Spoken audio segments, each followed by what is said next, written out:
Mana surgawi. Porsi ayat bacaan diambil dari Kisah Para Rasul 11 ayat 1 sampai 18. Rasul-rasul dan saudara-saudara di Yudea mendengar bahwa bangsa-bangsa lain juga menerima firman Allah. Ketika Petrus tiba di Yerusalem, orang-orang dari golongan yang bersunat berselisih pendapat dengan dia. Kata mereka, "Engkau telah masuk ke rumah orang-orang yang tidak bersunat dan makan bersama-sama dengan mereka."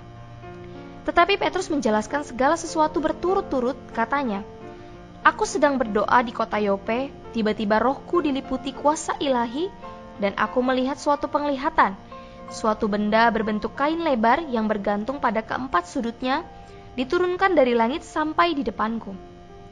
Aku menatapnya, dan di dalamnya aku lihat segala jenis binatang berkaki empat, dan binatang liar, dan binatang menjalar, dan burung-burung. Lalu aku mendengar suara berkata kepadaku, 'Bangunlah, hai Petrus, sembelihlah dan makanlah.'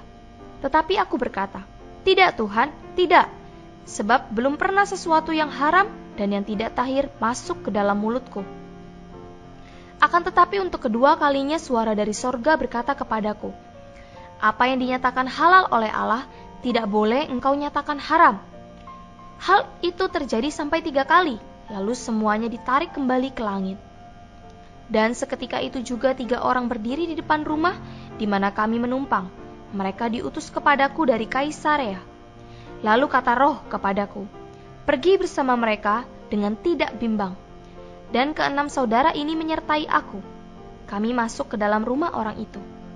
Dan ia menceritakan kepada kami bagaimana ia melihat seorang malaikat berdiri di dalam rumahnya dan berkata kepadanya, 'Suruhlah orang ke Yope untuk menjemput Simon yang disebut Petrus. Ia akan menyampaikan suatu berita kepada kamu, yang akan mendatangkan keselamatan bagimu dan bagi seluruh isi rumahmu.'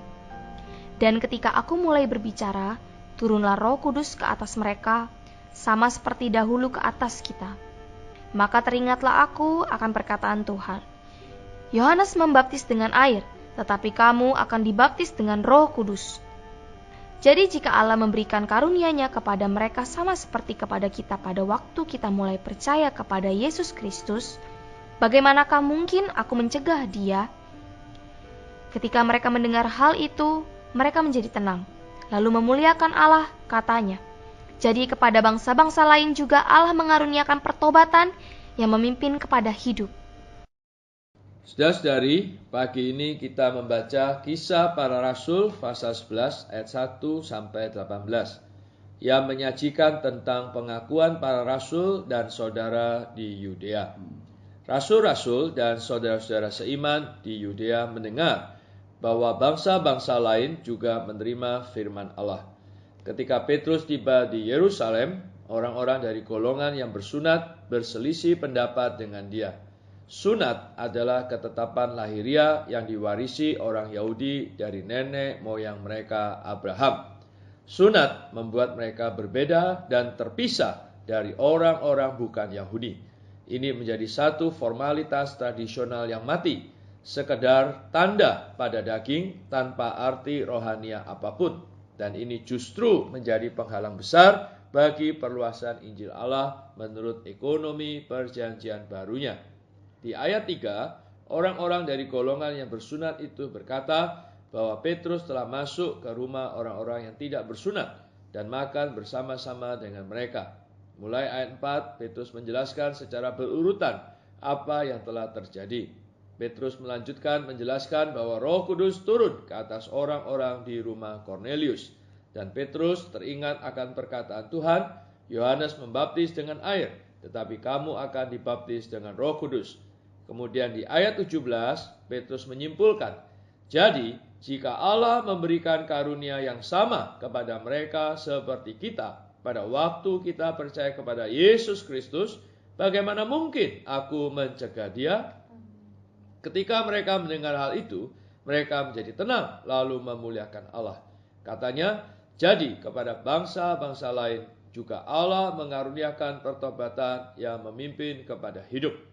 Dalam ayat ini, kata Yunani untuk hidup adalah Zoe, mengacu kepada hayat Allah, hayat kekal, hayat bukan ciptaan dan tidak dapat binasa adalah Kristus sendiri, sebagai roh pemberi hayat. Milik hayat inilah roh itu. Hayat ini didapatkan oleh kaum beriman ketika bertobat dan percaya ke dalam Kristus, supaya mereka menikmati keselamatan yang sempurna.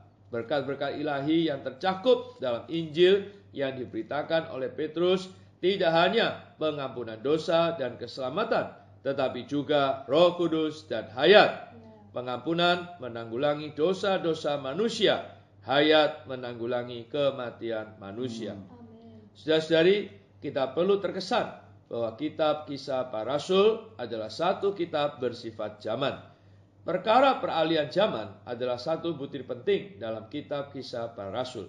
Berbicara tentang peralihan zaman, berarti dalam kitab ini kita melihat perlunya satu peralihan yang besar, perlunya satu perpalingan yang besar. Perpalingan ini adalah dari zaman yang lama kepada zaman yang baru. Dalam kitab Kisah Para Rasul, kaum beriman sebermula, termasuk rasul-rasul, berada dalam masa transisi. Bahkan rasul-rasul pun tidak memiliki visi yang jelas mengenai Allah, meninggalkan barang-barang milik Yudaisme. Karena itu, Petrus dan para rasul lainnya tidak melalui masa transisi ini dengan sukses. Sebenarnya, mereka melakukan satu kegagalan yang besar. Hal ini menyebabkan satu percampuran gereja dengan Yudaisme, dan hal itu tidak dihakimi oleh gereja sebermula di Yerusalem. Hal itu membuat Allah perlu memakai Titus dengan pasukan Romawinya pada tahun 70 untuk menghancurkan Yerusalem, bait dan agama Yahudi. Melalui Titus, percampuran agama di Yerusalem juga diakhiri. Kiranya kita semua melihat dari catatan dalam kitab Kisah Para Rasul mengenai perlunya satu peralihan zaman. Mari kita berdoa. Tuhan, terima kasih untuk firman-Mu pada pagi hari ini. Oh Tuhan, kami boleh melihat bahwa Engkau sudah beralih dari zaman perjanjian lama ke dalam zaman perjanjian baru. Tuhan, Kau sudah bangkit menjadi roh itu, menjadi roh pemberi hayat. Tuhan, bahkan Injil ini, keselamatan ini bukan hanya untuk orang-orang Yahudi, tetapi juga untuk orang-orang bukan Yahudi. Tuhan, kami boleh menerima keselamatan ini melalui percaya. Oh Tuhan Yesus, Tuhan, kami menerima Dikau sebagai roh pemberi hayat, tinggal di dalam kami. Tuhan, melalui bertobat dan percaya, kami dipimpin kepada hayat. Tuhan, kiranya Injil ini terus-menerus diberitakan sampai ke ujung bumi. Pakailah kami ya Tuhan, menjadi saksi-saksi-Mu yang hidup. Terus memberitakan berita ini. Agar lebih banyak orang melalui mendengar berita Injil, boleh bertobat dan percaya kepadamu, menerima keselamatan ini. Dan bukan hanya untuk seseorang, tetapi juga untuk seisi keluarga. Oh, karena unit keselamatan-Mu adalah satu keluarga. Syukur padamu Tuhan. Dalam nama Tuhan Yesus kami berdoa. Sungguh rahmat, kenal dan nampak Allah, lepas gelap, nikmat bebas terang, kurnia besar, ku beroleh selamat tanpa jasa dan usaha awak. Mohon Tuhan, ingat pula keluargaku, dosa mereka juga telah Kau tanggung. Mohon Tuhan, Kau genapkan janji-Mu, keselamatan seisi rumahku. Ya Tuhanku, dengarkanlah doaku, Kau dapatkan seisi rumahku. Aku besar, tak seisi rumah